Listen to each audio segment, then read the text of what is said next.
ओम श्री गुरुवे नमः। सर्वे भवन्तु सुखिनः, सर्वे सन्तु निरामया, सर्वे भद्राणि पश्यन्तु माँ कश्चित् दुर्भाग् भवेत्। मित्रों, आप सबका अभिनंदन है। आज देवर्षि नारद जयंती समारोह मंच के तत्वाधान में देवर्षि नारद जयंती का आयोजन किया गया। देवर्षि नारद जयंती के मुख्य अतिथि श्री राजीव जी Sharma, Dainik Bhaskar Bhopal MP1 state editor, मुख्य वक्ता प्रोफेसर मनीषा शर्मा, डीन व्यावसायिक शिक्षा, पूर्व डीन व अध्यक्ष पत्रकारिता एवं जनसंचार, इंदिरा गांधी राष्ट्रीय जनजाति विश्वविद्यालय अमरकंटक, एवं विशिष्ट अतिथि राजकुमार खत्री, आयुक्त नगर पालिका निगम सागर के आतिथ्य में संपन्न हुआ। और ले चलते हैं, आज हम आपको इस कार्यक्रम की कुछ अंश दिखाते हैं और सीधे हम जोड़ते हैं आपको आज देवर्षि नारद जयंती समारोह से। तो हम चलिए ले चलते हैं देवर्षि नारद जयंती समारोह में। जय हिंद, जय भारत।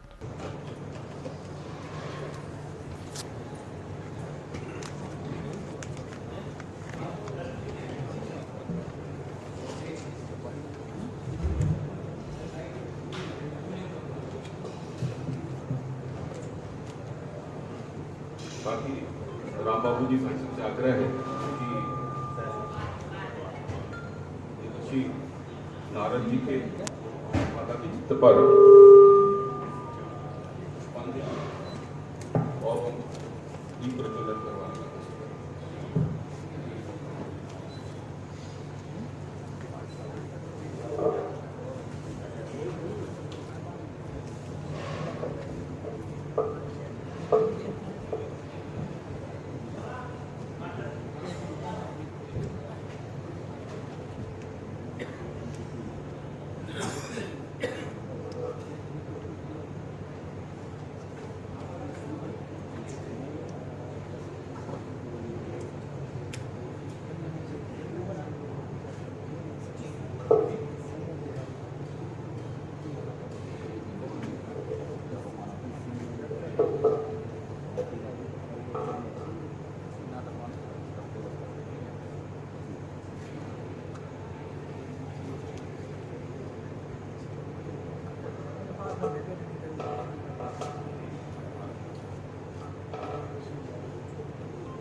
आज हम सभी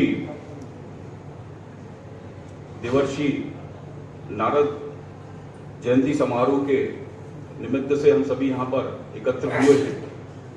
जैसा कि हम सभी को मालूम है कि देवर्षि नारद जी को देवताओं का दिव्य दूत एवं संचार क्रांति का अग्रणी माना जाता है।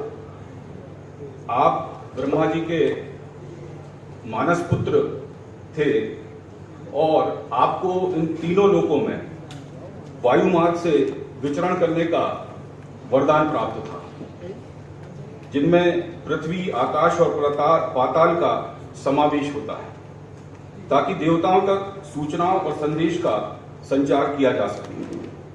नारद जी को भगवान विष्णु का भी अवतार माना जाता है। और आज आप सभी बंधु, हम ये मान के चलते हैं कि नारद जी का जो एक पत्रकार जगत का उनको एक जनक माना जाता है, उसी परंपरा को आज आप सभी लोग आगे बढ़ा रहे हैं।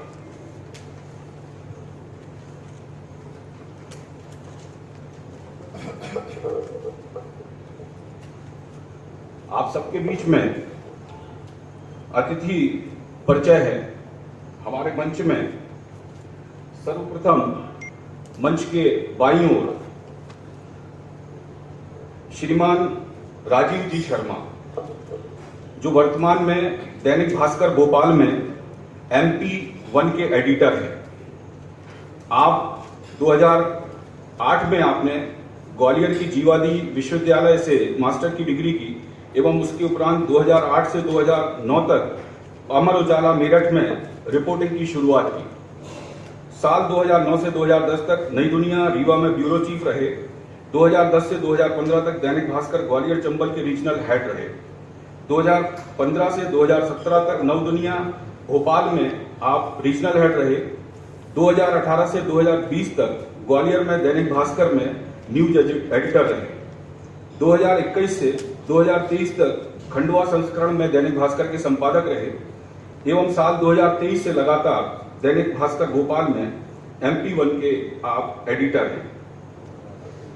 आपके स्वागत के लिए मैं देवर्षि नारद जयंती मंच के हमारे साथी पत्रकार अभिषेक जी को आमंत्रित करता हूं कि वो आपके स्वागत के लिए उपस्थित।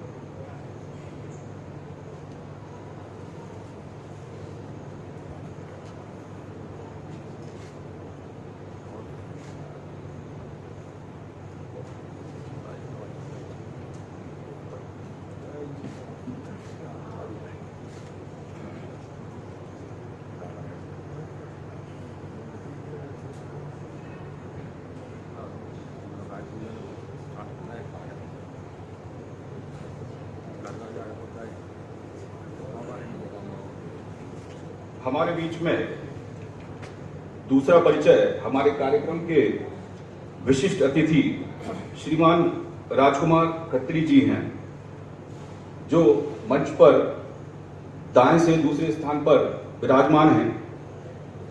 आप वर्तमान में सागर नगर पालिका निगम में नगर निगम आयुक्त पद पर हैं। आप 2008 राज्य प्रशासनिक सेवा के अधिकारी हैं। आप डिप्टी कलेक्टर के पद के दायित्व में सीहोर, होशंगाबाद और भिंड में, सीहोर और होशंगाबाद में आप डिप्टी कलेक्टर के दायित्व में रहे। उसके उपरांत भिंड में जिला अपर कलेक्टर के पद पर पदस्थ रहे। उप सचिव के रूप में पदस्थापना आपकी उप सचिव राजस्व, उप सचिव राज्य निर्वाचन आयोग एवं उप सचिव गृह विभाग भी आप रहे। आपकी शिक्षा, आप BSc maths, MA sociology, MA public administration है। आपके स्वागत के लिए मैं हमारे नारद जयंती मंच के सदस्य अमरीश जी से आग्रह करूंगा कि आपके स्वागत के लिए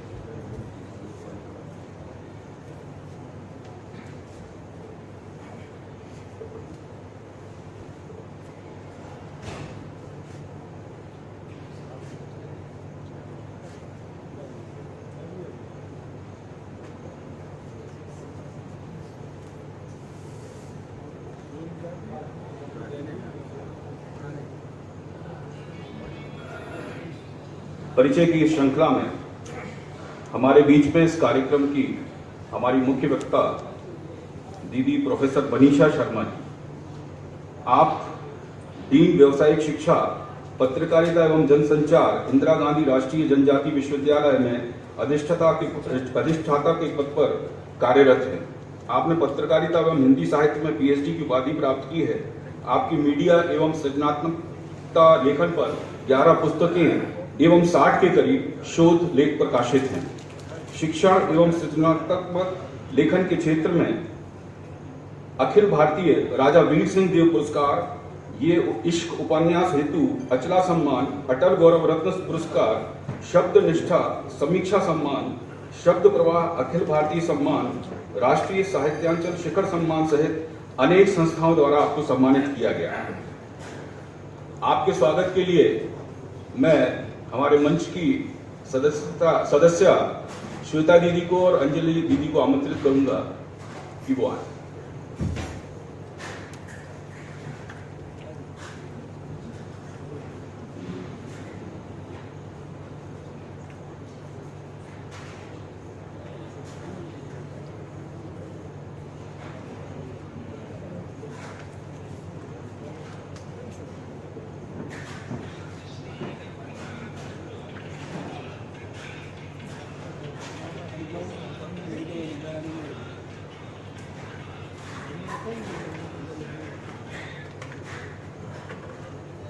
परिचय की श्रृंखला में मंचासीन मंच के दाहिनी तरफ श्रीमान माननीय विनोद जी भाई साहब,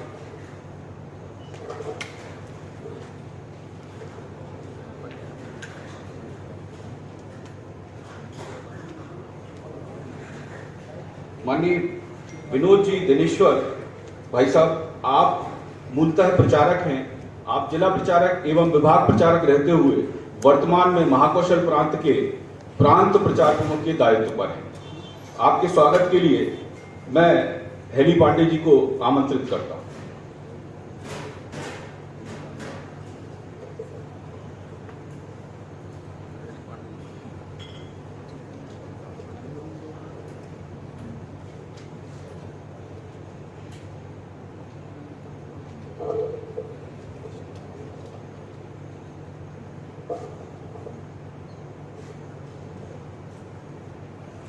हमारे बीच में कुछ परिचय अन्य हैं। इनमें सर्वप्रथम श्रीमान माननीय गौरी शंकर जी चौबे, माननीय विभाग संघचालक सागर विभाग, आप प्रसिद्ध अस्थि रोग विशेषज्ञ हैं। दूसरा परिचय माननीय धीरेन्द्र जी मिश्रा, आप जिला संघचालक सागर के दायित्व में हैं। हमारे बीच में तीसरा परिचय श्रीमान रामकेश जी, आप सागर सह जिला कार्यवाही के पद पर दायित्व पे हैं। हमारे बीच में श्रीमान आस्तिक जी, आप जिला प्रचारक के दायित्व में सागर में हैं।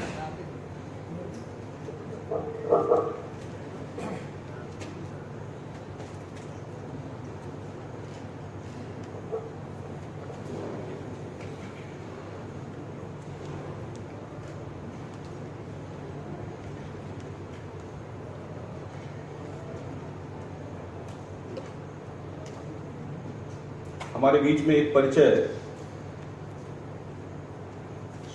माननीय शैलेंद्र जी, आप खंड संघ चालक के दायित्व पर मकरोनिया एवं अनिल जी अवस्थी, आप विभाग संपर्क प्रमुख के दायित्व पर।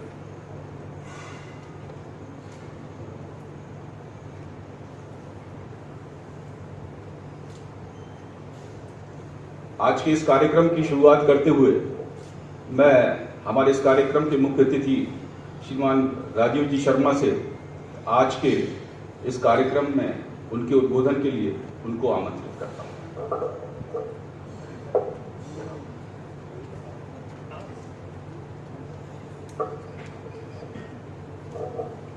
मैं आज के इस कार्यक्रम में की शुरुआत के लिए हमारे बीच में उपस्थित श्री विनोद जी भाई साहब से आग्रह करूंगा कि वो अपना विषय रखें।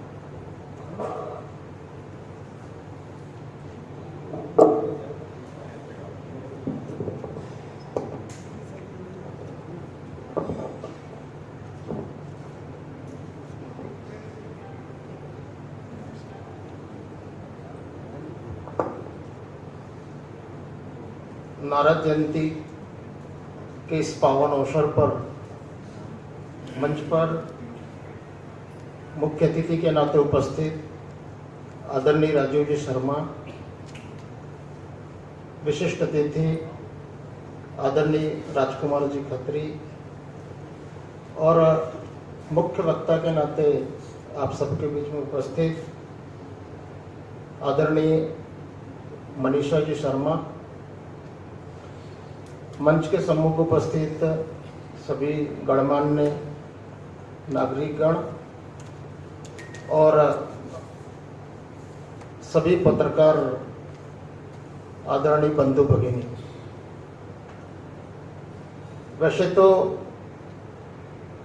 इस वर्ष नारद जयंती ये 24 मई 2024 को, यानी हिंदी तिथि के अनुसार इसको कहें तो ज्येष्ठ कृष्ण प्रतिपदा, इस दिन ये हर वर्ष आता है, लेकिन इस वर्ष ये 24 मई को और सारे देश के अंदर और नारद जयंती का ये पावन पवित्र उत्सव ये सारे देश के अंदर मनाया गया है। उसी क्रम में हमने आज और अपने सागर का और ये उत्सव मनाने का ये हम इस अवसर पर हम सब लोग उपस्थित हैं। प्रतिवर्ष हम ये उत्सव मनाते हैं। नारद जी क्या है, नारद जी की कौन है, उनके बारे में थोड़ी थोड़ी जानकारी हम सबको प्राप्त हुई है, लेकिन आदि पत्रकार इसकी जब हम कल्पना करते हैं तो हमारे सामने नारद जी ही दिखाई पड़ते हैं। भारत ये दुनिया का अद्भुत देश है। यानी जब शून्य के आविष्कार की बात करते हैं तो वो भारत के अंदर, विमान के आविष्कार की बात करते हैं तो वो भारत के अंदर, और ऐसे अनेकों आविष्कार इसकी जब हम इतिहास के अंदर अध्ययन करते हैं तो भारत ये दुनिया में अद्भुत देश है। सब कुछ आपको यहाँ मिलेगा, लेकिन थोड़ा पश्चिम से आया हुआ कुछ विशेष प्रकार का वो रहता है तो वो उसको लगता है कि नहीं इसकी देन कोई पश्चिम के देश होंगे, तो ऐसा नहीं है। पत्रकार जगत का यदि जब हम विचार करते हैं तो ये ध्यान में आता है कि भारत ही दुनिया का नेतृत्व करने वाला ऐसा देश रहा है, और इसी में से आदि पत्रकार नारद जी हमारे सामने दिखाई पड़ते हैं। इसलिए नारद जी हमारे लिए ये पथ प्रदर्शक है हम सब पत्रकार बंधुओं के लिए। इसलिए उनके मार्ग पर चलना, उन्होंने जो लोक मंगल की कामना की थी, सारे चर अचर दुनिया के अंदर भ्रमण करते हुए, आकाश पाताल सब एक करते हुए, और उन्होंने जो लोक मंगल की कामना की थी उसी लोक मंगल की कामना को लेकर हम सब पत्रकार भी और इसी दिशा में काम करते हैं। जब भारत के अंदर पत्रकारिता का विकास क्रम देखते हैं तो एक अद्भुत है, वो एक अलग है, उसकी चर्चा करने में बहुत लंबी बात हो जाएगी। लेकिन इस विकास क्रम में भारत के अंदर पत्रकारिता को कुचलने का भी भयावह षड्यंत्र हुआ है, और उसके अंदर अभी अभी हम जिस महीने के अंदर उपस्थित हैं, यानी ये जून का महीना है, और जून में भी 25 जून इसका जब हम स्मरण करते हैं तो हमारे सामने वो आपातकाल दिखाई पड़ता है। और इसलिए जिस संविधान की बात करने वाले लोग, स्वतंत्रता की बात करने वाले लोग, इन सब लोगों ने और अनेकों लोगों को कुचलने का षड्यंत्र करते करते और पत्रकार जगत को भी कुचलने का प्रयत्न किया है। यानी इस देश की जो आवाज है उस आवाज को भी कैसे बंद कर सकते हैं, उसका जीता जागता उदाहरण ये आपातकाल हमारे सामने दिखाई पड़ता है। और इसलिए ये बात सही है कि स्वतंत्रता तो रहनी चाहिए पर स्वच्छंदता नहीं। आज जब हम आगे बढ़कर विचार करेंगे तो पत्रकारिता का एक व्यापक रूप यह हमारे सामने दिखाई पड़ता है। यानी प्रिंट मीडिया से लेकर इलेक्ट्रॉनिक मीडिया और आज वर्तमान समय में हमारे सामने सोशल मीडिया जब से आया है,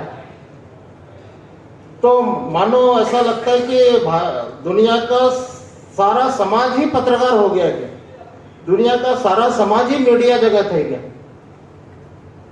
और वो है, लेकिन इसके अंदर भी स्वतंत्रता ये रहना चाहिए, इसमें कोई दो मत नहीं, लेकिन स्वच्छंदता ये देश के लिए भी घातक है। और इसलिए इसके अंदर स्वच्छंदता, इसको हम कैसे रोक सकते हैं?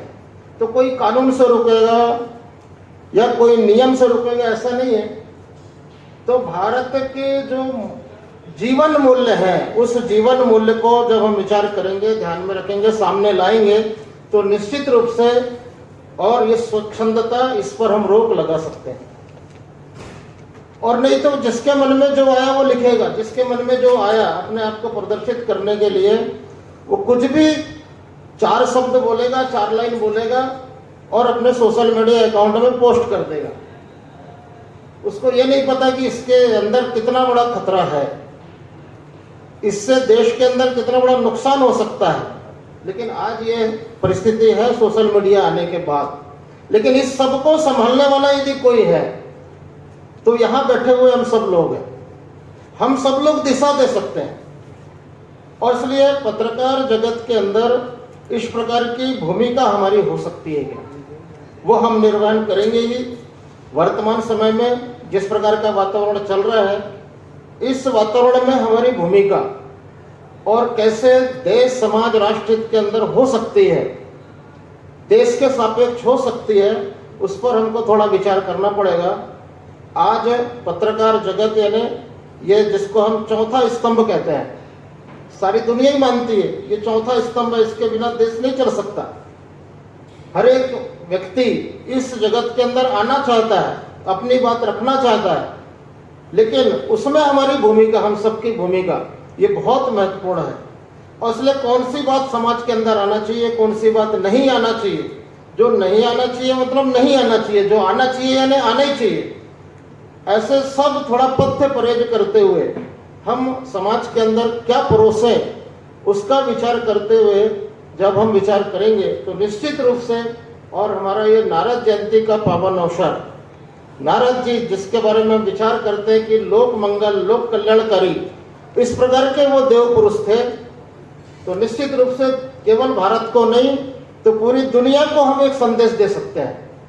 हमारा संदेश वैसे भी वसुधैव कुटुंबकम का रहा है, तो इस प्रकार का संदेश हम दुनिया को और अपनी पत्रकारिता से हम दे सकते हैं। इन्हीं 2-4 शब्दों के साथ मैं अपनी बात को यहाँ पूर्ण करता हूँ। नमस्कार।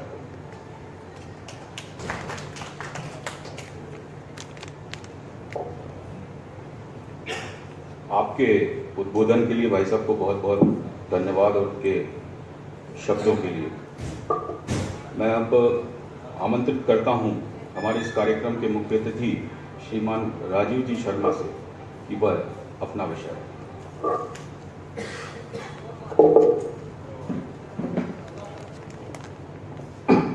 मंच पर उपस्थित व्यावसायिक शिक्षा की डीन प्रोफेसर मनीषा जी, महाकौशल प्रांत के विनोद भाई जी, सागर नगर निगम के कमिश्नर राजकुमार खत्री जी और मंच के सामने उपस्थित हमारे गुरुदेव डॉक्टर आशीष द्विवेदी जी, शहर के सम्मानित नागरिक और पत्रकार साथियों, जैसा कि आप लोग आज हम सब एक हॉल में एकत्रित हैं और नारद जयंती समारोह के आयोजन पर बात कर रहे हैं। आमतौर पर बहुत सारे साथी, एक पत्रकार के नाते मैं आपसे बात करूं तो ज्यादातर लोग हमारे सीनियर हैं, साथी हैं और सब पत्रकारिता कर रहे हैं। पत्रकारिता एक ऐसी चीज है जिसमें कोई विशेषज्ञ हो नहीं सकता। हर आदमी के अपने थॉट हैं, हर आदमी के अपने विचार हैं और विचारों में कई बार विरोधाभास भी होता है। तो ये नहीं कह सकते कि मैं जो यहाँ बोलूंगा वो बिल्कुल एकदम परफेक्ट होगा। हर चीज में सुधार की गुंजाइश है।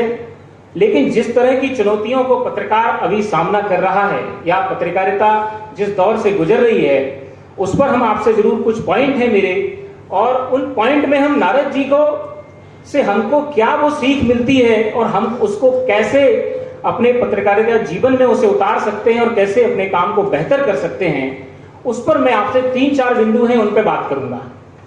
पहला बिंदु है कि नारद जी न केवल सूचनाएं देते थे, वो एक सार्थक संवाद भी सृजित करते थे। आज के दौर में जब हम सोशल मीडिया के जमाने में जी रहे हैं, हर आदमी के हाथ में मोबाइल है और वो कभी भी सोशल मीडिया पे उसे जो दिखता है वो डाल देता है। तो अब ये बात तो रही ही नहीं कि लोगों को सिर्फ सूचनाओं की जरूरत है। किसी भी आदमी को, आम आदमी को अब सिर्फ सूचनाओं की जरूरत नहीं है, सूचनाओं से समाचार निकालने की जरूरत है। अगर कोई पत्रकार ये सोच रहा है या हम भी अगर ये सोच लें कि हम तो सूचनाएं देने का काम करते हैं, तो मुझे लगता है कि वो बहुत जल्दी अप्रासंगिक हो जाएगा।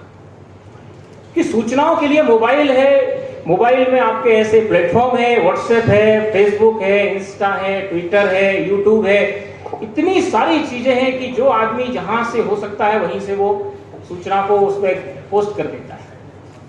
और उस सूचना के मिलने के बाद हम भी यदि अखबार में या डिजिटल के नाते अखबार के प्रिंट मीडिया में या फिर इलेक्ट्रॉनिक मीडिया में हम उस समाचार को लाएंगे, तो फिर हमारी उस खबर का वैल्यू नहीं रहेगी। क्योंकि हमारे सामने व्हाट्सएप या दूसरे जो सोशल मीडिया प्लेटफॉर्म है, उनके बराबर स्पीड नहीं हो सकती, क्योंकि हमको क्रेडिबिलिटी का ध्यान रखना है, इसलिए हम उनकी स्पीड के बराबर नहीं जा सकते। तो सबसे बड़ी बात यह है कि हम यदि सूचनाओं का ठीक से विश्लेषण कर लें, तो शायद हम बहुत ज्यादा प्रासंगिक बने रहेंगे, अपनी महत्वपूर्ण भूमिका निभाते रहेंगे। मैं आपको एक उदाहरण देता हूं। कल रात एक खबर मेरे पास आई और आपने सुना होगा, एक व्हाट्सएप पर वायरल था, एक ऑर्डर था कि राज्य निर्वाचन आयुक्त बसंत प्रताप सिंह का 30 जून को कार्यकाल समाप्त हो रहा है, और ये भी आदेश में एक लाइन लिखी थी उसमें कि ये नई नियुक्ति होने तक अपने पद पर बने रहेंगे। तो जब ये देखा गया कि इतने सब लोग बनने को तैयार हैं, सब कुछ मौजूद है, तो इनके लिए ये क्यों लिखा गया कि नई नियुक्ति होने तक अपने पद पर बने रहेंगे, तत्काल नियुक्ति क्यों नहीं कर दी? तब कहीं से ये पता लगा कि 30 सितंबर को जो भी चीफ सेक्रेटरी हैं वीरा राणा, वो रिटायर होने वाली हैं और ये पद उनको दिया जाना है, ऐसी संभावना है। तो इस तरह का लिखा गया है कि ये लिखा गया कि ये अगला नियुक्ति तक ये बने रहेंगे। तो जब हमने इसका विश्लेषण किया और इस लाइन पे गए कि बसंत प्रताप सिंह का कल कार्यकाल समाप्त हो रहा है, लेकिन वीरा राणा के रिटायरमेंट तक ये अपने पद पर बने रहेंगे।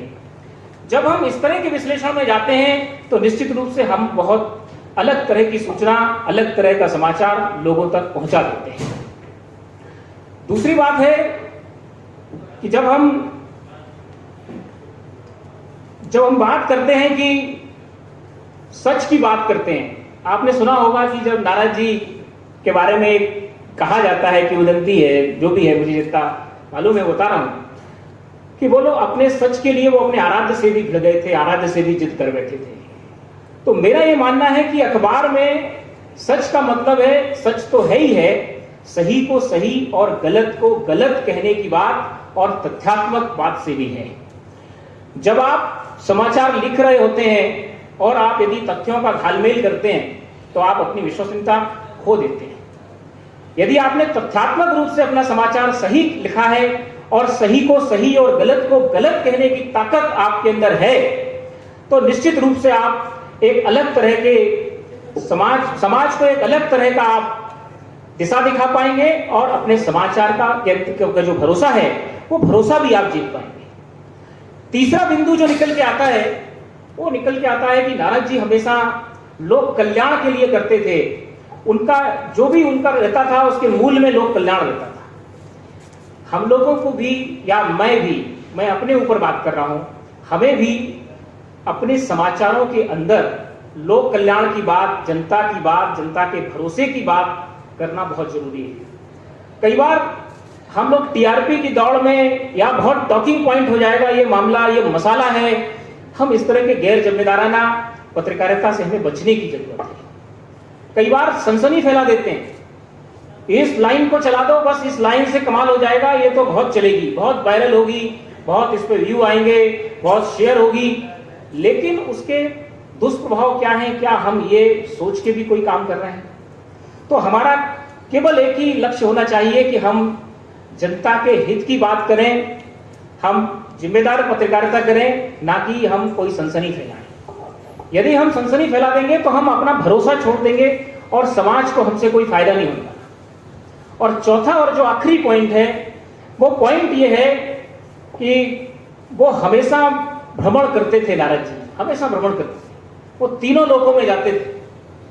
तो पत्रकार यदि तीनों लोक से तो नहीं जा सकता, लेकिन यदि वो फील्ड में चला जाए, हर घटना के मौके पर चला जाए, हर जगह मौजूद रहने की कोशिश करे, तो शायद उसका जो समाचार होगा वो बहुत प्रभावी होगा और बहुत ही भरोसे लायक होगा। यदि आप किसी के भरोसे रहते हैं, फील्ड में नहीं जाते हैं, तो वो जो भी आपका सोर्स होगा वो आपको दो चार जो है ऐसी बातें बता देगा, मिर्च मसाला लगा के, जिसमें उसका भी हित हो सकता है और हो सकता है आपके पाठक का उसमें अहित हो। तो इससे हमें बचना है कि हमको मौके पर पहुंचने का जो हमारा सिद्धांत है उसका हम पालन करते रहे, तो शायद हम कुछ अच्छा कर पाएंगे। आपका जो न्यूज़ है, आपका जो समाचार है, वो एकदम अलग हो सकता है। तो ये 4 बिंदुओं पर हमने जो मैं इसको बता सकता था आपको कि जो आज की पत्रकारिता में जो चुनौतियां हैं, और उन चुनौतियों को हम नारद जी से जोड़कर देख रहे हैं, तो शायद वो बहुत संभव है कि हम उसमें कुछ बेहतर कर पाएं। इनके अलावा एक बात और जो आजकल पत्रकारों के सामने बहुत ज्यादा आती है, और आती क्या है, लोग उसको फेस करते हैं। सबसे बड़ा जो बिंदु है वो ये है कि आज एक नया दौर चल पड़ा है कि किसी को भी, मैं इसको एक अपना किस्सा भी बता दूंगा। होता यह है कि जब हम कोई बड़ा मामला लेके आते हैं, कोई बहुत बड़ी खबर ब्रेक करते हैं, तो उसमें उसी के साथ चुनौतियां शुरू हो जाती हैं। चुनौतियां इस तरह से होती हैं कि जो भी बड़ा आदमी होता है वो आपके खिलाफ षड्यंत्र करना शुरू करता है। ये कोई डराने की बात नहीं है, ये मैं बता रहा हूं कि इससे सतर्क कैसे रहना है। मैंने इसको फेस किया है और उसका फायदा फिर ये मिलता है कि हम लोग अलर्ट रह के काम करते हैं, तो उनकी जो ताकत है वो हम पर कुछ प्रभाव नहीं डाल पाती है। जैसे ही आप कोई बड़े मामले को उजागर करेंगे, तो सबसे पहले तो वो आपको सेटिंग करेंगे। वो आपके पास आएंगे, अरे आप क्यों चक्कर में पड़े हो यार, आपको क्या लेना देना है। जब आप सेटिंग से नहीं मानोगे तो वो आपको लालच देंगे, आप लालच से भी नहीं आओगे तो वो आपको धमकाएंगे, और जब आप धमकाने से भी नहीं आओगे तो वो आपको बदनाम करेंगे। लेकिन इससे भी बचने का तरीका यह है कि हमें सबसे पहले बहुत साफ सुथरा होने की जरूरत है। अंदर से हमें साफ सुथरा, ऐसा नहीं हो सकता कि आप बेईमानी भी करते चलें, मैं बेईमानी भी करता चलूं और सामने वाले से पूरी ईमानदारी की उम्मीद भी करूं। ऐसा बिल्कुल नहीं हो सकता। अगर हम ईमानदार हैं तो हमारे खिलाफ कोई कितना भी षड्यंत्र कर ले, वो हमारा मनोबल नहीं तोड़ सकता। तो मैं यही मानता हूं कि आप जब भी कोई बड़े खुलासे कर रहे हैं तो ये जरूर देख लें कि सामने वाला कितना ताकतवर है और वो हमारा क्या नुकसान कर सकता है। उससे डरने के लिए नहीं, केवल उससे सतर्क होने के लिए, उसके खिलाफ और ताकत से खड़े होने के लिए हमको तैयारी करनी बहुत जरूरी है। तो मैं अपनी बात को यहीं समाप्त करूंगा। ये बहुत कुछ छोटे छोटे पॉइंट थे, कोई नई बात नहीं है, आप लोग सब जानते हैं, मैंने उनको रिपीट किया है। बहुत धन्यवाद। धन्यवाद राजीव जी, आपने वास्तव में बहुत ही महत्वपूर्ण बात कही कि आज के दौर में खबरों की प्रामाणिकता भी होनी चाहिए और साथ में लोक कल्याण की बात भी होना चाहिए। मैं अब हमारे इस कार्यक्रम के विशिष्ट अतिथि श्रीमान राजकुमार जी खत्री से आग्रह करूंगा कि भाई साहब अपना विषय रखें।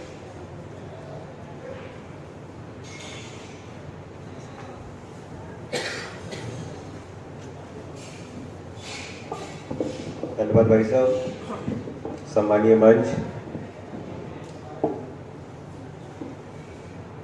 पर विराजमान मुख्य अतिथि श्री राजीव शर्मा जी, दैनिक भास्कर भोपाल, सम्मानीय महाकौशल के प्रांत प्रचारक विनोद जी भाई साहब, सम्मानीय मैडम मनीषा शर्मा जी जो कि मुख्य वक्ता है, गौरीशंकर भाई साहब, धीरज जी भाई साहब, रामकृष्ण भाई साहब, आस्तिक जी भाई साहब, सम्मानीय पत्रकारगण और नागरिकगण। क्योंकि यहाँ पर सारे लोग निश्चित रूप से जो है हर तरीके से विषय विशेषज्ञ है। मेरे पास इस तरह के कोई शब्द नहीं है जिसमें मैं अपनी बात को आप लोगों से रख पाऊँ, क्योंकि यहाँ जितने भी लोग हैं सब निश्चित रूप से हर बात के ज्ञान से जो है भरे हुए हैं। और देवर्षि नारद जयंती समारोह पे मुझे यहाँ पर जो विशिष्ट अतिथि का आप लोगों ने जो है गौरव प्रदान किया, उसके लिए भी मैं आपका जो है धन्यवाद देता हूँ।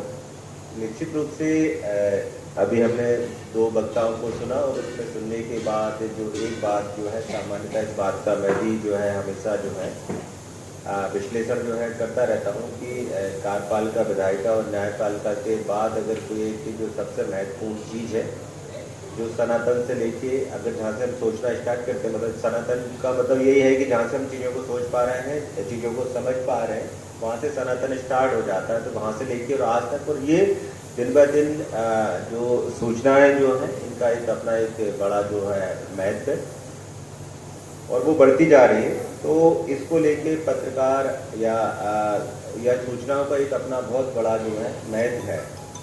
और लोक कल्याण की जो धारणा है उसको अगर हम आज के ज़माने में अगर कहीं से बैलेंस रख सकते हैं तो वो एक ही जगह है, वो जो है वो हमारे सम्मानीय जो है पत्रकारगण होते हैं, वो हमारी सूचनाएं होते हैं, जिससे कि हम अवेयर होते हैं, आम पब्लिक अवेयर होती है, अधिकारी अवेयर होते हैं। अधिकारी के रूप में भी मैं इस बात को समझ पाता हूँ, कई सारी चीज़ें हमसे जैसे चूक हो जाती है उसमें वो हमें समय समय पर जो है अवेयरनेस हमारे लिए मार्गदर्शन भी उसमें जो है मिलता रहता है।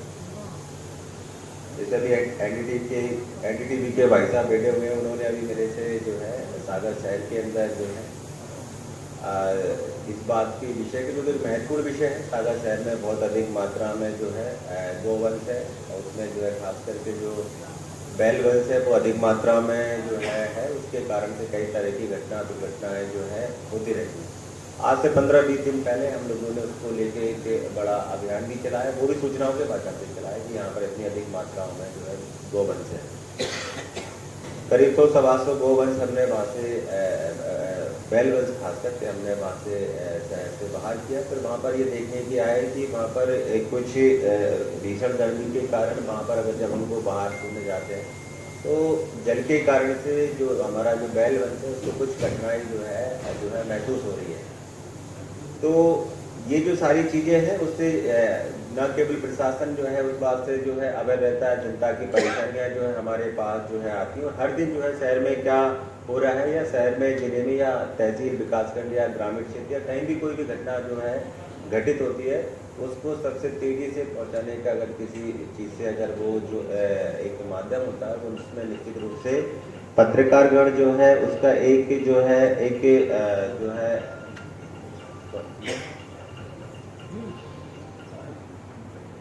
एक उसका जो है बड़ा जो है माध्यम होता है और समाज में इसकी एक बहुत बड़ी महत्वपूर्ण भूमिका है। उसके लिए जो है सम्मानित मंच के द्वारा देवर्षि नारद जयंती समारोह को इतनी गंभीरता से जो है सभी लोगों को यहाँ बुलाया गया, उन सभी लोगों का मेरी तरफ से बहुत बहुत धन्यवाद। मुझे आप लोगों ने इस योग समझा उसके लिए भी आप लोगों का बहुत बहुत जो है धन्यवाद।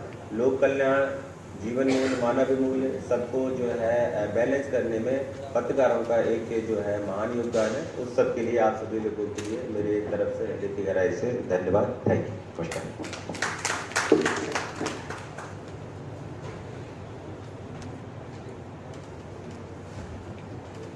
धन्यवाद विशिष्ट अतिथि महोदय, आपके उद्बोधन के लिए।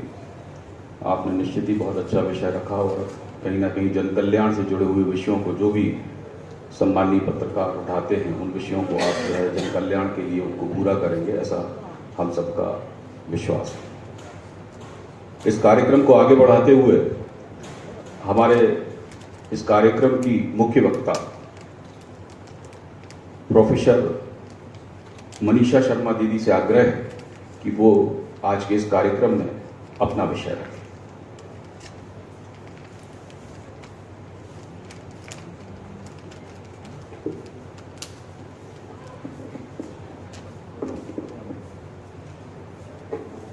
सभी को नर्मदे हर, वंदने मां शारदे।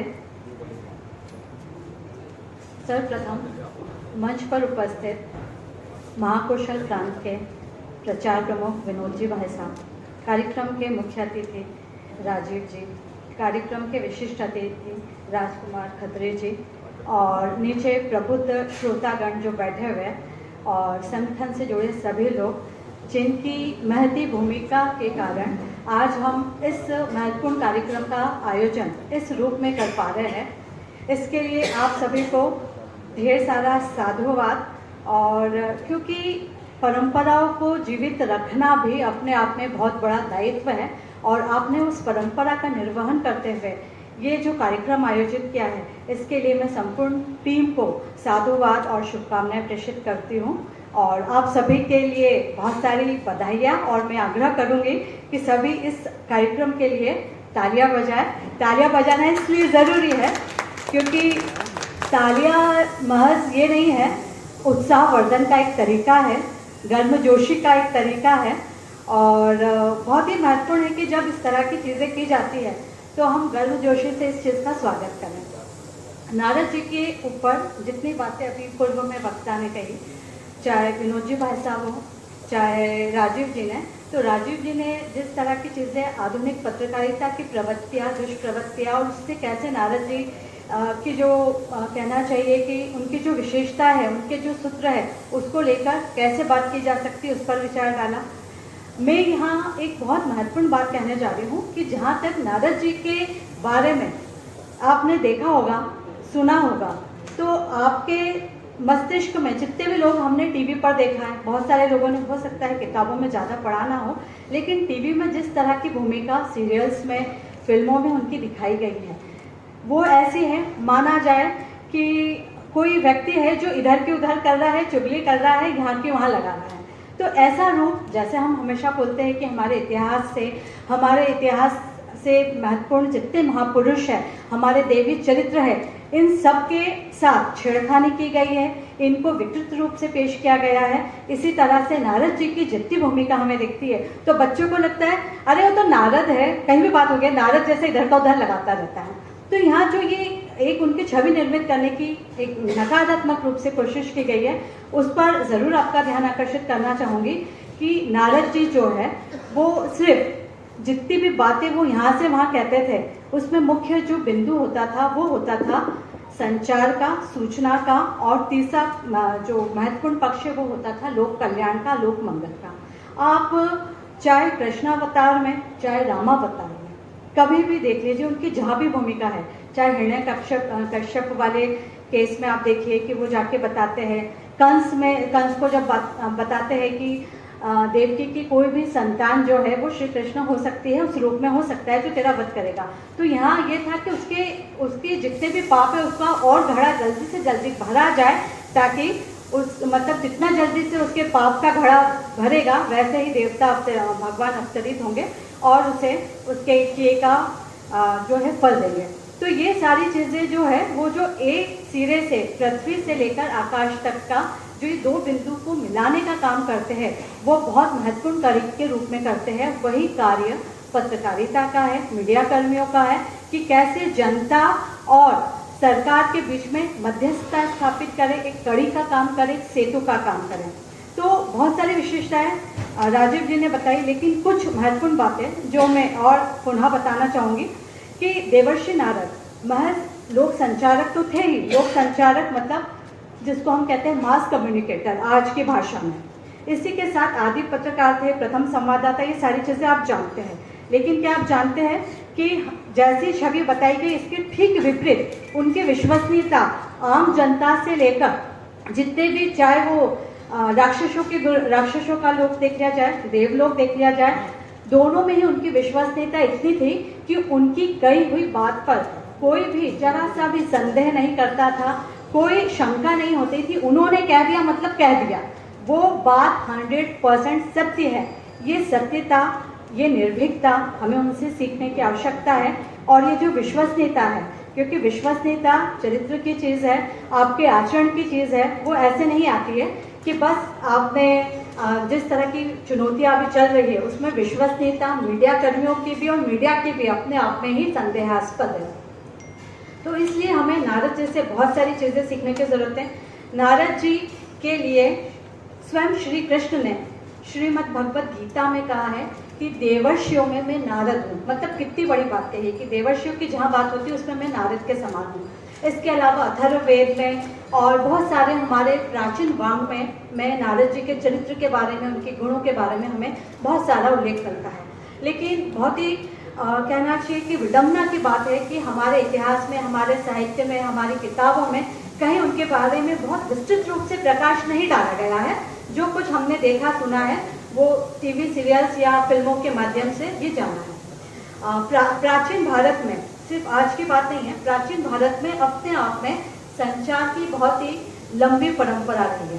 संचार जैसे हम आम शब्दों में कहते हैं कि सूचनाओं को एक बिंदु से दूसरे बिंदु तक लेके जाना, आम जनता के बीच पहुंचाना, और ये संचार की परंपरा कितनी महत्वपूर्ण रही होगी। क्योंकि देखिए आज तो हमारे पास सोशल मीडिया है, एक क्लिक पर हमें सारी जानकारी मिल जाती है।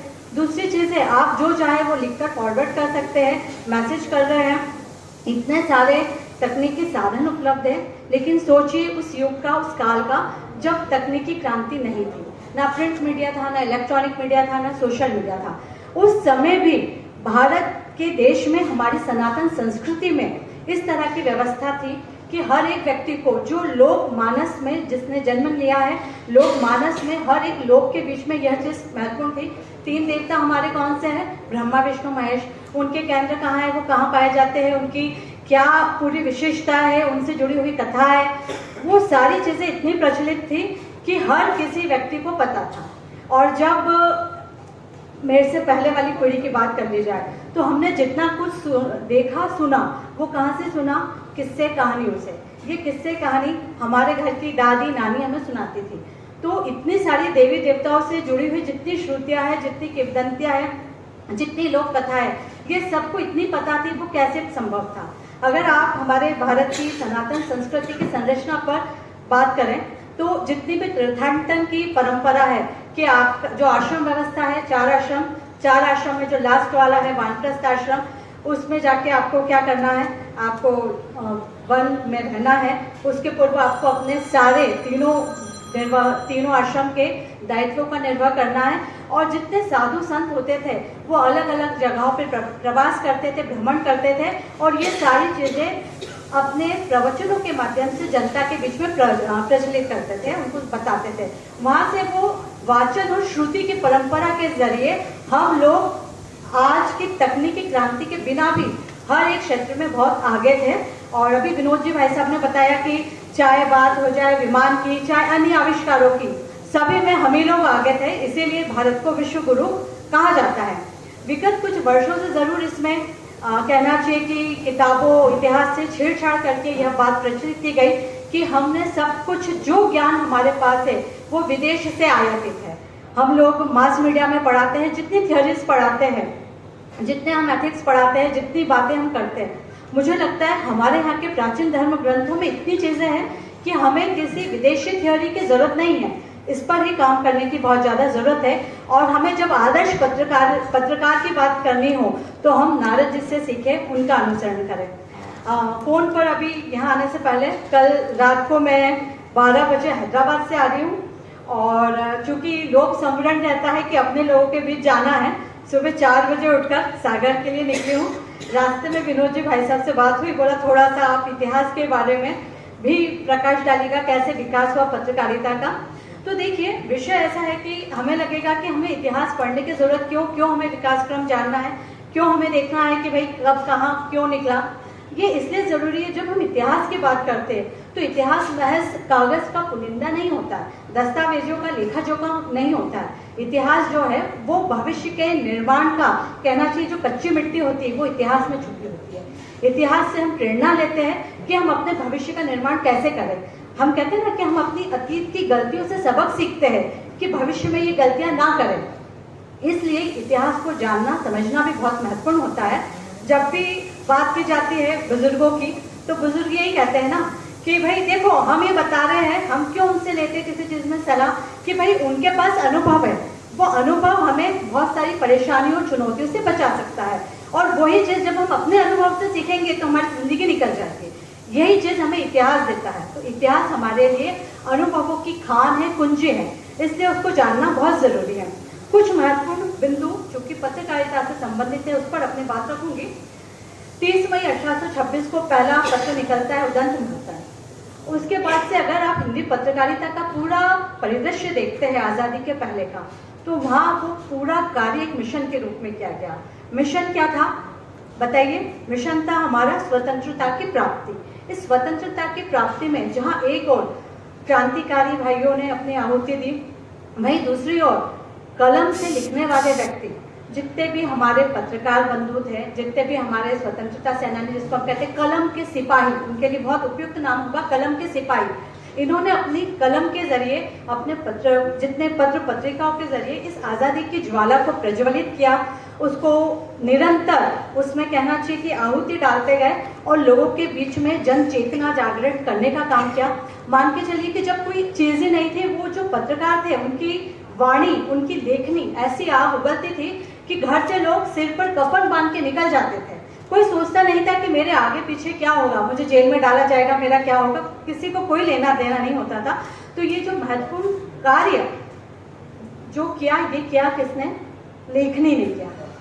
इसीलिए जब बात की जाती है कि जब आपको अकबर इलाहाबादी का शेर ध्यान होगा, कौन सा? खींचो ना कमान ना तलवार निकालो, जब तोप हो मुकाबिल तो अखबार निकालो।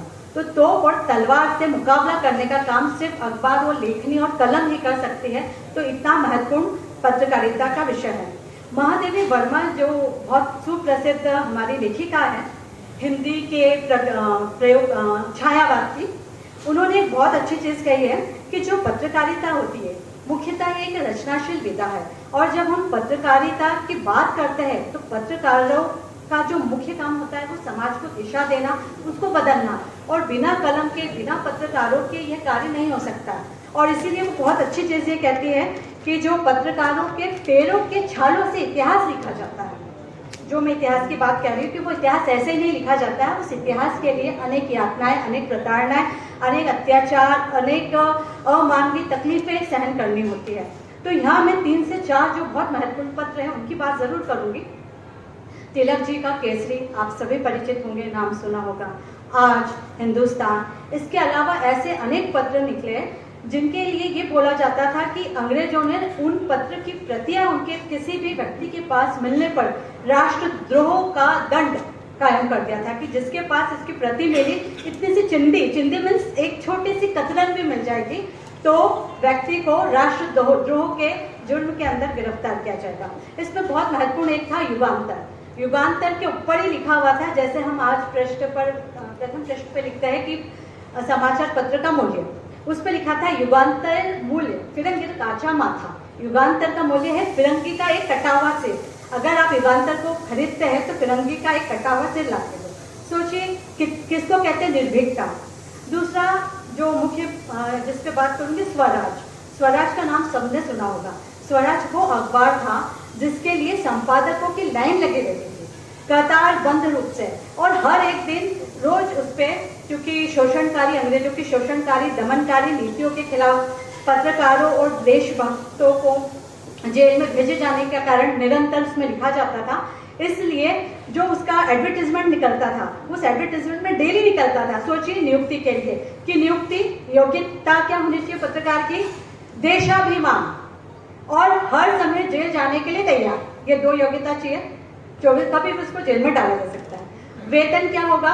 2 रोटी 1 गिलास पानी। और आप ये देखिए रोज डालते थे, क्योंकि आपको नियम पता होगा कि जिस पत्र में संपादक नहीं उसको बंद कर दिया जाएगा।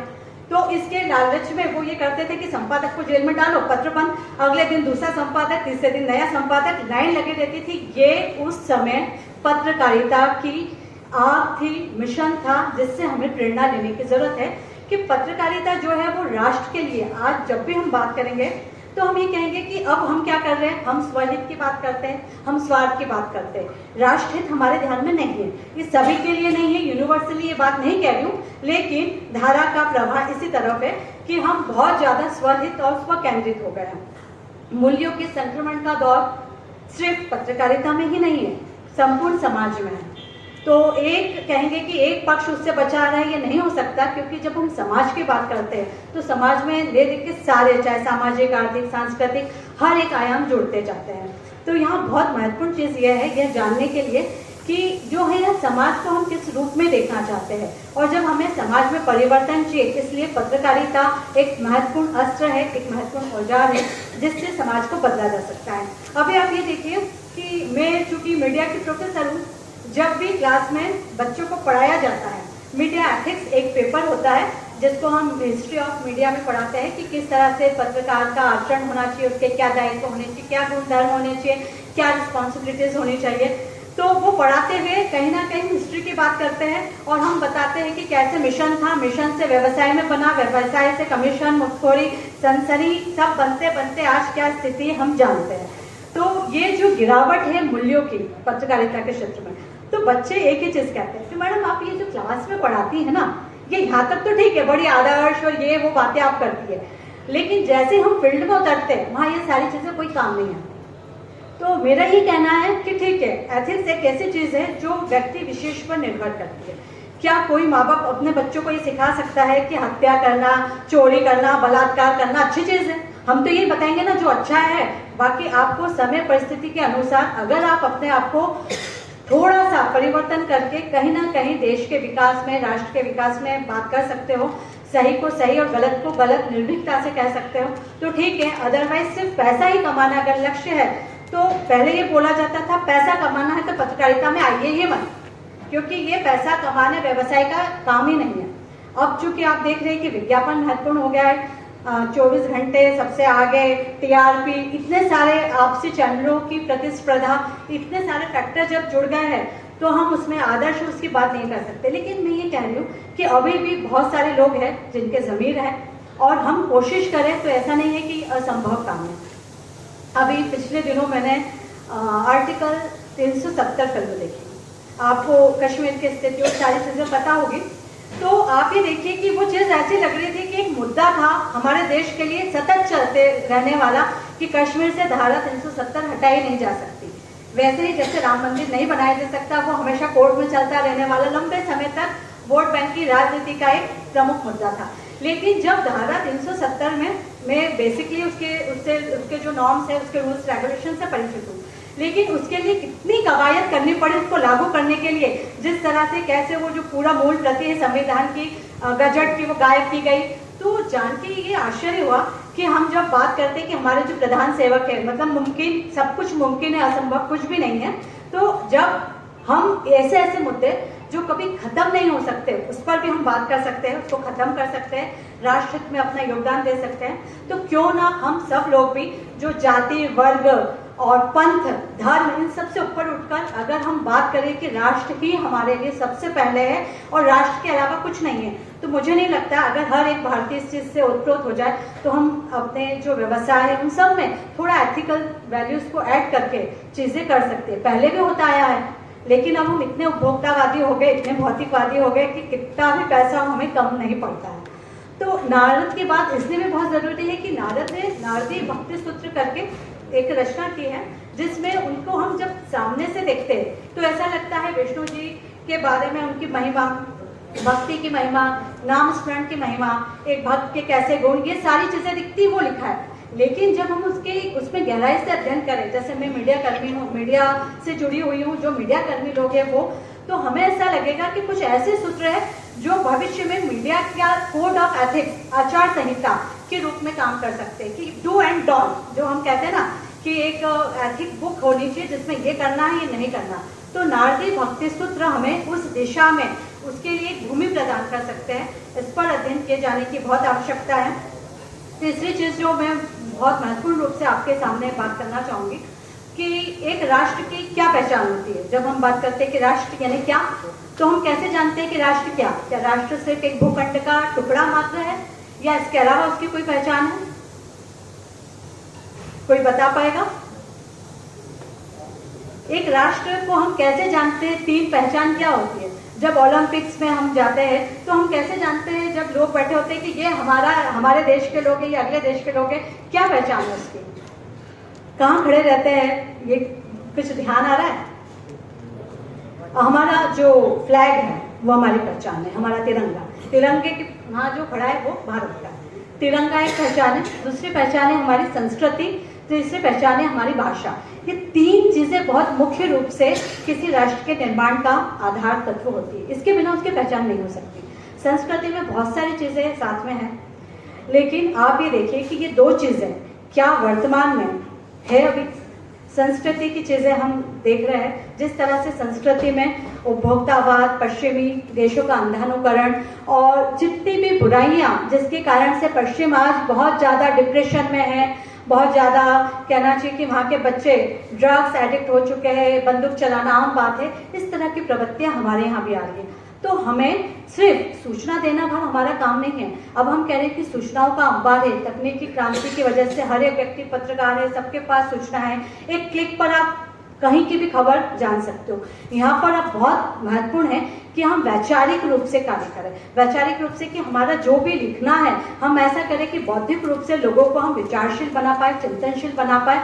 संस्कृति, हमारी जो सनातन संस्कृति है, उसको लेकर जो पिछले कुछ सालों में लगातार जो भी नेगेटिव हुआ है उसको फिर से एक नया स्वरूप प्रदान कर सके। ऐसे अनेक लोगों ने पहले भी काम किया है। पुनर्जागरण में जब हम भारतेंदु हरिश्चंद्र की बात करते हैं, महावीर प्रसाद द्विवेदी की बात करते हैं, तो ऐसे ये सिर्फ आज इस कालखंड की बात नहीं, हर एक कालखंड में इस तरह की चुनौतियां आती रही है। तो यहाँ भी मीडिया का एक बहुत महत्वपूर्ण दायित्व हो जाता है कि वो इन सब क्षेत्र में भी काम करे, कि सूचनाओं के साथ साथ विचार उद्वेलित करना, पब्लिक ओपिनियन जो उसका काम है। पर जब 24 घंटे चलने वाले चैनल्स में हम देखते हैं तो हमको लगता है कि ये मच्छी बाजार से ज़्यादा कुछ नहीं है और कोई भी सार्थक नैरेटिव नहीं खड़ा हो पा रहा है। जहाँ बोलने वाले ना एंकर, लगता ही नहीं कि कहीं कुछ गरिमापूर्ण है, कहीं कुछ तरीका है बात करने का। तो ये सब चीज़ें हमें बहुत विचार करने पर विवश करती है कि हमारा जो भावी पत्रकारिता का, मीडिया का परिदृश्य है वो बहुत तेज़ी से, बहुत ही अलग उसमें जा रहा है। उसको थामने की ज़रूरत है, उसको देखने की ज़रूरत है। एक और बात, टाइम बता दीजिएगा है अभी। एक और बहुत महत्वपूर्ण बात जो मैंने आपको भाषा की कही है कि पढ़ाते हुए अभी पिछले मैं 25 सालों से पढ़ा रही हूँ और पिछले 25 सालों से लगातार बच्चों के स्तर में जो गिरावट है, मतलब अभी एक वीडियो वायरल हुआ था जिसमें कुछ बच्चे उस पर एक धरने प्रदर्शन पे बैठे थे। उसमें किसी पत्रकार ने पूछा कि क्या आपका क्यों बैठे हैं, वो ये तक नहीं बता पाए क्या उद्देश्य है, क्या है, मतलब बोल ही नहीं पाए 2 लाइन। तो ये तो हमारी बौद्धिकता का, ये हमारे संवाद शैली का वो है कि हम किसी विषय पर 2 लाइन नहीं बोल पा रहे हैं और कहने को हम पीजी स्टूडेंट्स हैं। तो ये आप देखिए कि 2 से 3 चीज़ें जिसमें बिल्कुल ख़त्म हुई है बच्चों में, लेखन और पढ़ने दोनों की क्षमता बहुत कम हुई है। सभी के लिए कॉमन है, इसलिए थोड़ा सा लेके आई, क्योंकि कुछ चीज़ ऐसे जो पर्टिकुलर किसी विषय और उससे संबंधित नहीं है तो वो बहुत कम हुआ है क्योंकि हम भी नहीं पढ़ते हैं। और विश्लेषण वाली चीज़ जो इन्होंने कही राजीव जी ने कि अभी हम क्या कर रहे हैं कि तथ्य है, तथ्यों को तोड़ मरोड़ के पेश किया जाता है, तथ्य का विश्लेषण जरूरी हो गया है क्योंकि तथ्य वही है, सूचना सबके पास है, विश्लेषण जरूरी बहुत हो गया है। तीसरी चीज़ जो मैं आपको कहना चाहूँगी कि इसमें हमें भी ध्यान देने की ज़रूरत है कि क्योंकि मैं हमेशा ये चीज़ कहती रहती हूँ, आज बताओ सिलेबस के अलावा कहीं कुछ पढ़ा है, कोई किताब नहीं पढ़ी है, आप भी बच्चों को टोकिए, बताइए कि इतना सारा साहित्य वो ज़रूर पढ़िए, क्योंकि साहित्य जो है वो क्या करता है, साहित्य आपको एक विचारशील, संवेदनशील मनुष्य बनाने का काम करता है। जहाँ संवेदना होगी वहाँ दूषित प्रवृत्तियाँ जो हम कह रहे हैं ना, स्वार्थ, स्वार्थ और अपने राष्ट्र के विरुद्ध बात करना, ये सब नहीं। राष्ट्र प्रेम, देश प्रेम की भावना जागृत करने का काम साहित्य कर सकता है। तो साहित्य की महत्वपूर्ण भूमिका होती है। एक पीएचडी मेरी साहित्य में भी है, इसलिए साहित्य से भी बहुत ज़्यादा परिचित हूँ। और ये लगता है कि मशीन और मानव, इन 2 में अंतर करना हो तो आप साहित्य और एक आम जो जितने प्रोफेशनल कोर्सेज हैं, आपको मशीन बनाते हैं, पैकेज की बात करते हैं, करोड़ों का पैकेज, और साहित्य है वो अपने संवेदनाएं जगाता है और हर एक पीड़ा में, जिसको कहते हैं ना अपने दुख को विस्मृत कर दे औरों के, मतलब वो जो उनकी प्रसाद की कविता है कि दूसरे के दुख को भी आपको अपना बनाना है, दूसरे की पीड़ा को समझना है। ये जब चीज़ आती है एक संवेदनशील मनुष्य की, तो बहुत सारी दुष्प्रवृत्तियाँ अपने आप ही खत्म हो जाती है। तो इस पर भी बात करने की ज़रूरत है। और तीसरा जो मैंने आपको भाषा वाली चीज़ बताई कि भाषा का जो स्तर है वो आप देख रहे हैं कि किसी भी देश में भारत के अलावा शायद ही कोई विश्व के मानचित्र में ऐसा देश है जो अपनी भाषा पे गर्व ना महसूस करता हो। और हम लोग बिना अंग्रेजी की बैसाखी के एक लाइन नहीं बोल पाते हैं, ये सच्चाई है। और ये हम सबकी समाज में इतनी कि आपको खुद ही नहीं पता है कि आप पूरा टाइम, मैं भी करती हूँ, मैं भी बच्ची नहीं हूँ, मैं भी समाज का अंग हूँ, और चूंकि मैं दोनों ही मीडियम को पढ़ाती हूँ तो वो मेरे साथ भी ये चीज़ है। और बहुत सारे जो मेरे गुरु रहे, जिसमें एक बहुत महत्वपूर्ण नाम है श्री राम परिहार जी, अगर आप जानते हैं उज्जैन में, तो वो किसी चीज़ में कार्यक्रम में आए थे, मैंने टी ब्रेक बोल दिया, उसमें उन्होंने टी बोल दिया, चाय बोला। तो ऐसे लोग अब कम मिलते हैं जो एक एक चीज़ में बच्चों को टोकते हैं। तो ये बहुत ज़रूरी है कि हम अपने, कहते हैं ना कि स्वदेश की संस्कृति, हमारी भाषा, उस पर अभिमान करना सीखें। जापान जैसा देश, चीन जैसा देश, जिसकी लिपि जो है वर्णात्मक नहीं है, मतलब चित्रात्मक है।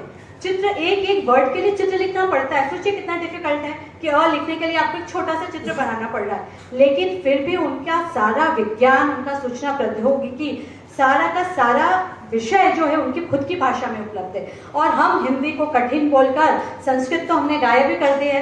संस्कृत गायब नहीं होती तो शायद आप ये जो पिछले 60 सालों में आपने देखा कि सब कुछ आयातित है, भारत तो कुछ था ही नहीं, दरिद्र भूखा फटेहाल देश रहा है भारत, ये चीज़ आप शायद तभी समझ जाते हैं अगर संस्कृत हमारे यहाँ से नहीं हटती। तो जब हम, अभी मेरा एक प्रोग्राम जो चल रहा है फेलोशिप का, भारत की ज्ञान परंपरा पे, यकीन कीजिए जितना मैं जानती हूँ उससे ज़्यादा ऐसे सूत्र मिल रहे हैं कि हर एक चीज़ तो चोरी करके ले गए, उनका खुद का मौलिक है क्या? हर एक चीज़ चोरी की, यहाँ है वहाँ के वर्ड बदल दिए, वो अंग्रेजी में कर दिया है, बस ये। क्योंकि उन्होंने क्या करा, उन्होंने जान लिया कि संस्कृत में सब कुछ है। संस्कृत के सारे विद्वानों को ले जाकर ट्रांसलेशन करा के सारी चीज़ें करी। कुछ साल बाद आप देखिए कि कब पिछले 200-250 साल में सारी खोजें उन्होंने करी है, और हमारे वेदों में वो सारी चीज़ें लिखी हुई है। क्योंकि हमने वेद छोड़ दिए, घरों में ना मानस है ना गीता है, तो इन सब पर भी बात करने की बहुत ज़रूरत है। क्योंकि यहाँ पूरा मुद्दा है मूल्यों के संक्रमण का, और हर पूरे समाज में ही दूषित प्रवृत्तियों के आगमन का, तो इन पर बात करने की भी ज़रूरत है। सिर्फ नारद जी तो जो है आज के मुख्य केंद्र बिंदु है ये। तो जो मैंने 3 प्रमुख बातें कही कि नारदी भक्ति सूत्र पर काम करके कहीं ना कहीं मीडिया के लिए कोड ऑफ एथिक्स या ऐसी चीज़ें निर्माण की जाए जिससे पत्रकार बंधुओं को अपने दायित्व का भान हो। दूसरा, चरित्र निर्माण की बात जो हम कुटुंब प्रबोधन के जरिए ऐसे सब चीज़ों में हमारा जो करते ही रहते हैं, लेकिन एक माँ होने के नाते, एक पिता होने के नाते आपके भी दायित्व है कि बच्चे को सिर्फ मोबाइल में मत छोड़िए, रील्स देखना ही उसका काम नहीं है। अभी यही हुआ है कि आपने कुछ सर्वे देखे होंगे बाहर की रिपोर्ट्स कि बच्चा 5 से 6 घंटा सोशल मीडिया पे बिता रहा है। कितनी घटनाएं हुई है ऊपर से कूदने की, टास्क लेकर जो डिफरेंट तरह के गेम चल रहे हैं, टास्क लेकर बच्चा सुसाइड कर रहा है। तो हमें अपने आसपास अपने परिवार पर नज़र रखने की ज़रूरत है।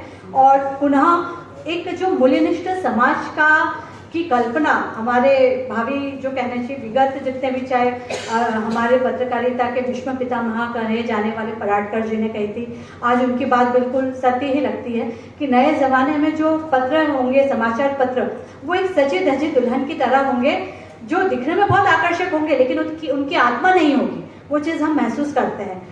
तो ये चीज़ उन्होंने इतने सालों पूर्व इसकी भविष्यवाणी कर दी थी। तो मीडिया कर्मियों पे भी बहुत बड़ा दायित्व है, दायित्व हम सब पर है एक अच्छे राष्ट्र के निर्माण का, ताकि हम भी जो कहे कि सिर्फ भारत जो है राष्ट्रीय नहीं बल्कि अंतर्राष्ट्रीय फलक पर स्थापित हो, इसके लिए पत्रकारिता को, मीडिया को मिलकर ये काम करना होगा कि जितने भी सामाजिक, आर्थिक, सांस्कृतिक मोर्चे हैं सब पर विचारवान बनाने का काम हो। तभी मुझे लगता है कि हम एक समृद्ध और शक्तिशाली वैश्विक फलक पर अपनी छाप छोड़ने वाले, पुनः भारत को विश्व गुरु के रूप में प्रतिष्ठित करने वाले भारत की संकल्पना में अपना योगदान दे पाएंगे। इतना कहकर अपनी बात को विश्राम देती हूँ, और आपने यहाँ बुलाने का, आपके बीच उपस्थित होकर, रूबरू होकर अपनी बात रखने का जो अवसर दिया उसके लिए धन्यवाद। जय हिंद, जय भारत।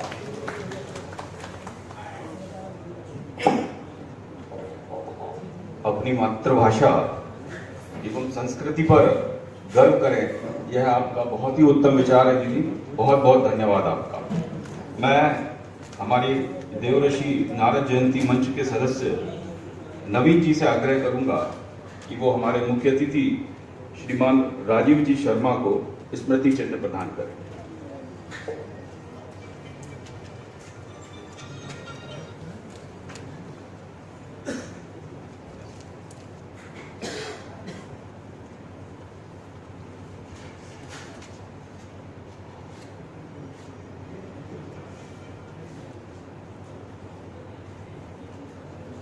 मैं अभिषेक जी से आग्रह करूंगा कि वो हमारे आज के समारोह के विशिष्ट अतिथि श्रीमान राजकुमार जी खत्री को स्मृति चिन्ह प्रदान करें।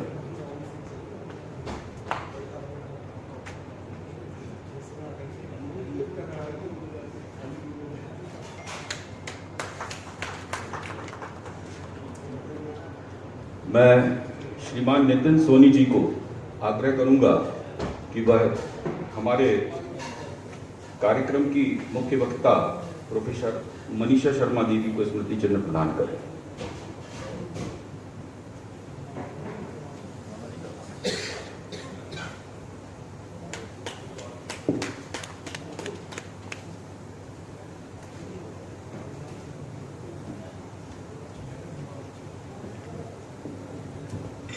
अब इस कार्यक्रम की अगली श्रृंखला में मैं जिला प्रचार प्रमुख श्री राम बाबू जी रावत से आग्रह करूंगा कि वह आभार प्रदर्शन के लिए आए।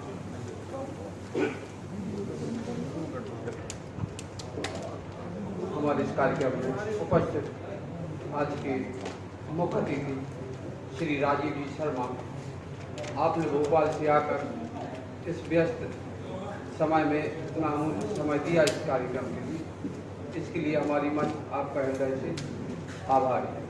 इस कार्यक्रम के विशिष्ट अतिथि आयुक्त नगर पालिका निगम श्री राजकुमार जी खत्री, आपने भी इतनी व्यस्त प्रशासनिक व्यस्तताओं के बीच आपने इतना बहुमूल्य समय दिया, इसके लिए भी हमारी मंच आपका हृदय से आभार है। हमारे इस कार्यक्रम की आज की मुख्य वक्ता प्रोफेसर मनीषा शर्मा दीदी जी, आपने भी आपसे जब कल बात हुई थी तो आप उस समय अहमदाबाद एयरपोर्ट पर थे शाम के, तो रात्रि में आप इंदौर आई, इंदौर से बाई रोड यहाँ सागर आई। आपने इतनी लंबी यात्रा और बिना रुके इतना बहुमूल्य समय इस मंच के लिए दिया, इसके लिए दीदी जी का हृदय से यह मंच आभार। इस कार्यक्रम में उपस्थित हमारे प्रांत प्रचार प्रमुख विनोद जी भाई साहब, उनका भी यह मंच हृदय से आभार व्यक्त कर। इस कार्यक्रम में उपस्थित इस सागर जिले के श्रेष्ठ और विशिष्ट पत्रकार बंधु, आपने भी इस कार्यक्रम के लिए अपना अमूल्य समय दिया, इसके लिए यह मंच आपका हृदय से आभार। इस कार्यक्रम के लिए क्राउन पैलेस के संचालक और अन्य सहयोगी जिन्होंने प्रत्यक्ष अप्रत्यक्ष रूप से इस कार्यक्रम के लिए सहयोग किया, उन सभी के लिए यह मैं हृदय से आभार व्यक्त करता हूं। सभी लोगों से आग्रह है